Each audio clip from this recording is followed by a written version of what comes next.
Guys, it's Johnny Iceman here, and today I'm going to show you how to close an app on an iPhone 10.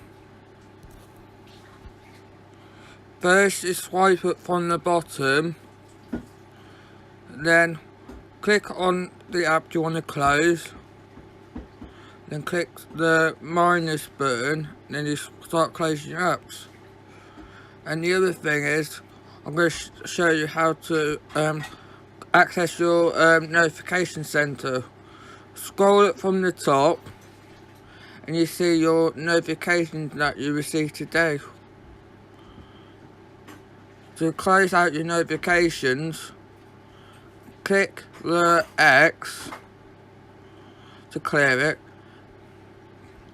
and keep clearing it to clear out all your notifications.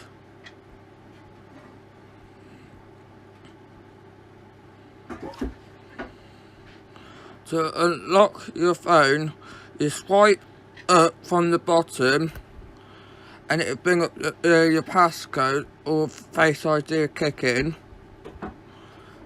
Thanks for watching this video. Please like and subscribe for more videos on Johnny Iceman, and bye.